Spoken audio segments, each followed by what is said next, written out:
इस तरीके से सैफ अली खान ने इसको पकड़ लिया, मगर जो नीचे जो। तो दोस्तों नमस्कार, आदाब, सत श्री अकाल। अप्रैल मई का महीना था, साल था 2024। बांग्लादेश में जो शेख हसीना है उसके ऊपर काफी सारे स्टूडेंट आंदोलन कर रहे थे। आंदोलन का कारण था काफी सारा करप्शन और उसके अलावा भ्रष्टाचार। देन उसके बाद में जो था काफी सारे मर्डर केस के ऊपर भी इसके ऊपर आंदोलन किए जा रहे थे। आंदोलन इतने जबरदस्त थे कि यहाँ पर शेख हसीना को अगस्त 2024 में बांग्लादेश को छोड़कर भारत आना पड़ा, और भारत में एक दिल्ली में उसको शरण मिली, और दिल्ली में जहां पर शेख हसीना को रुकाया गया, शरण मिली उसे, अभी भी भारत में ही है। और वो जगह भी गुप्त रखी गई है क्योंकि काफी सारे बांग्लादेश के जो एजेंट है वो इंडिया में भी है, जिससे कि उसे कोई खतरा ना हो। और बांग्लादेश की जो गवर्नमेंट है बार बार भारत के गवर्नमेंट से ये गुजारिश कर रही है कि बांग्ला जो शेख हसीना है उसे दोबारा से बांग्लादेश के सुपुर्द किया जाए, जिससे कि हम उसके ऊपर केस चलाए। करप्शन और जो मर्डर केस के चार्जेस है उन सभी के ऊपर हम इसके ऊपर केस चलाएं, और हो सकता है कि जब केस चले उसके बाद में इसे फांसी की सजा भी हो जाए। तो यहाँ तक की तो ये कहानी आपको समझ में आ गई होगी। अब आप कहेंगे कि सैफ अली खान के ऊपर जो हमला हुआ था उससे इसका क्या ताल्लुक है, मैं आपको शेख हसीना की कहानी क्यों सुना रहा हूँ। तो जी हाँ, इसका जो ताल्लुक है शेख हसीना से ही है, और जो बांग्लादेश में जो आंदोलन हुए थे उससे इसका गहरा संबंध है। हम आते हैं आज की हमारी कहानी के ऊपर, क्योंकि जो ही मैंने आपको पार्ट सुनाया है ये आपको इस कहानी में समझ में आएगा कि जो सैफ अली खान के ऊपर हमला हुआ था, इस जो बांग्लादेश से जो शेख हसीना है वो भागकर यहाँ पर आई, तो उसके कारण इस सैफ अली खान के ऊपर हमला कैसे हुआ। तो यहाँ पर क्या होता, जब बांग्लादेश से शेख हसीना भारत आई तो उसके जो हजारों लाखों समर्थक थे वो सारे अलग पड़ गए। मीन्स उनका कोई सपोर्ट करने वाला नहीं था। तो जितने भी उसके जो समर्थक थे, कई सारे अभी जेल में हैं, कुछ फरार हो चुके हैं, और कई के ऊपर जो मर्डर केस के चार्जेस है वो भी करके उन्हें जेल में अभी दिन बिताने पड़ रहे, क्योंकि उनके ऊपर जो एक हाथ था शेख हसीना का वो हट चुका है। और जाहिर सी बात है शेख हसीना खुद ही भारत में, वो उनका क्या सपोर्ट करेगी। इवन वहां के क्रिकेटर है, उन्हें भी बांग्लादेश को छोड़ना पड़ा सिर्फ इस बगावत के कारण कि वो थे शेख हसीना के समर्थक, और समर्थक थे तो उनके ऊपर भी चार्जेस लग रहे थे, और इसलिए उनको भी बांग्लादेश को छोड़ना पड़ा। अब उसी बीच में बांग्लादेश का एक गांव होता है राजबेरिया। छोटा सा गांव है, कोई ऐसा बहुत बड़ा लग्जरी या हेवी गांव नहीं होता, छोटा सा गांव होता है। वहां पर भी एक इनका समर्थक होता है, किसका, शेख हसीना का, जिसका कि नाम है शहजाद। शहजाद वही शहजाद जिसका कि जो अभी आपने, जिसने सैफ अली खान के ऊपर 6 चाकू से हमला किया था। हमला करने के बाद में उसकी उनकी सर्जरी करनी पड़ी, मीन्स काफी मेजर अटैक किए थे। वही शहजाद, वो रहता है कौन से गांव में, गांव राजबेरिया में। अब शहजाद का भी जो, जब तक शेख हसीना वहां पर थी बांग्लादेश में, जब तक सब कुछ ठीक चल रहा था, पूरा सपोर्ट भी जितने जो इसके समर्थक होते हैं उन्हें जाहिर सी बात है सपोर्ट था, तो इसे भी सपोर्ट था। जब शेख हसीना बांग्लादेश से भारत आती है तो उसके बाद में क्या होता है, उसके जो समर्थक होते हैं उनके ऊपर काफी सारे चार्जेस लगाकर जेल भेजा जाता है। तो उसमें बीच में जो शहजाद होता है, शहजाद के ऊपर भी एक मर्डर केस का चार्ज लगा दिया जाता है। अब जाहिर सी बात है मर्डर केस का एक चार्ज उसके ऊपर लगा दिया गया है, तो वो बांग्लादेश को छोड़ने के बारे में उस समय सोच रहा था। जब 16 जनवरी को जो एक घटना हुई, इससे इसका बहुत गहरा ताल्लुक है, जो सैफ अली खान के ऊपर हमला किया गया था।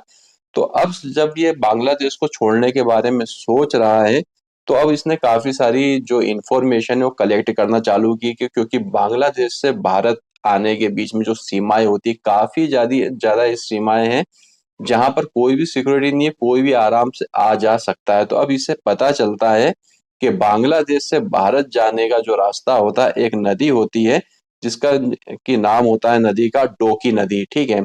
अब जो इस मंथ में ये आया था, जून जुलाई अगस्त, क्योंकि ये जो मंथ होता है ना, इसमें मानसून काफी ज्यादा होता है, तो वहां पर अगर बैरिकेडिंग भी की जाती है, फेंसिंग की जाती है, तो वो भी बाढ़ में या पानी में वहां पर बह जाती है। तो उसे ये चीज पता था, और मंथ भी बिल्कुल सही था, बारिश का समय था, और जो डोगी नदी होती है उसके थ्रू कोई भी वहां से आ जा सकता है।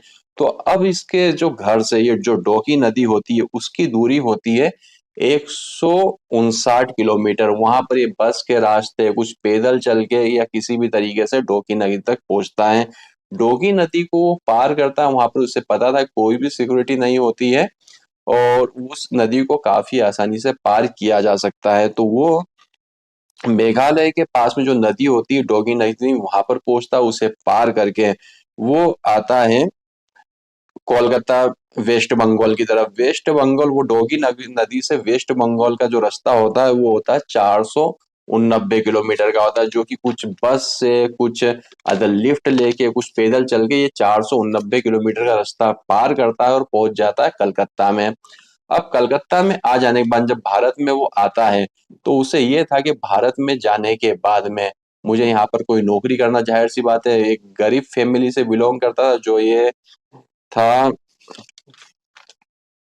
शहजाद। इसके फैमिली में टोटल 4 लोग थे, जिसमें कि एक इसका भाई था, एक खुद था और माता पिता थे। जब ये घर से निकला था उस समय इसकी मम्मी की तबीयत बहुत ही ज्यादा खराब थी और इसके ऊपर एक मर्डर का केस लग गया। तो इसके पास में 2 कारण थे भारत आने के। पहला कारण क्या था कि वो एक तो मर्डर केस है, उससे पीछा छुड़ाने के लिए वो भारत आया था, और सेकंड यहाँ पे कुछ रुपए कमाकर वो अपनी माँ का इलाज करवाए।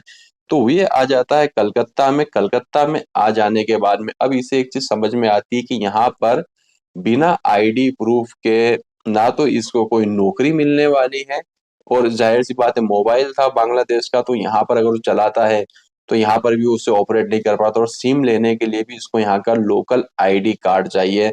तो अब इसे मिलता है यहाँ पर, मतलब एक व्यक्ति से उसकी दोस्ती हो जाती है, इसका की नाम होता है जहांगीर शेख।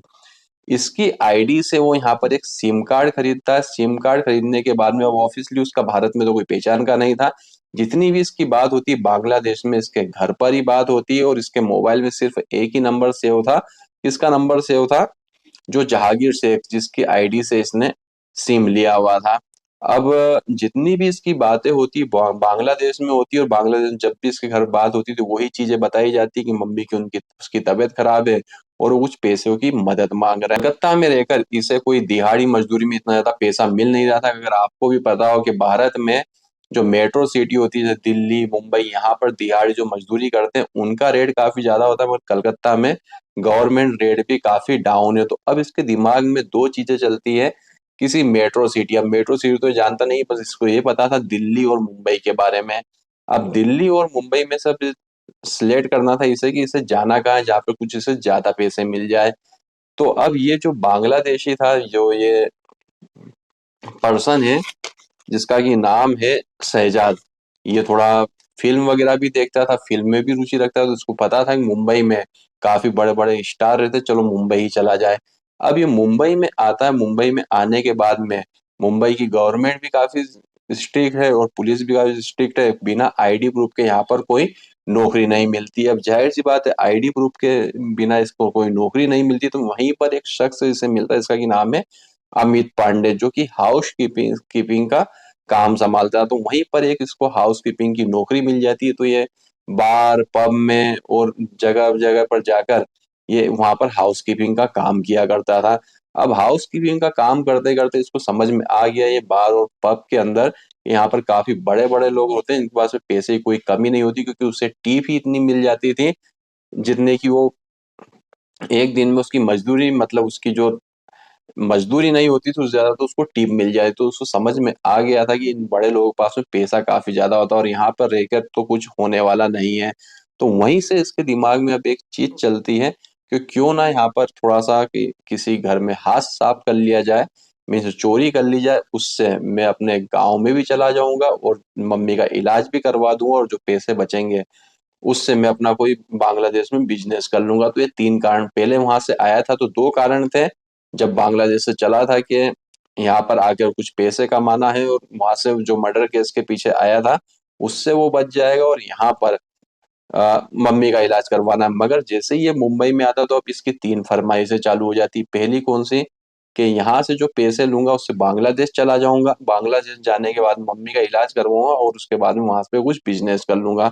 तो अब ये लग जाता तुक तान में, ऐसी तुक तान में जहां पर कि ऐसा कोई घर मिल जाए जहां पर पैसा अच्छा खासा हो और अच्छा कुछ हाथ साफ करके यहाँ से इंडिया को छोड़ दिया जाए। फिर उसके बाद में ये ठाणे में रहना चालू करता है और ठाणे में रहने के बाद में इधर उधर घूमता है और पहुंचता है बांद्रा इलाके में।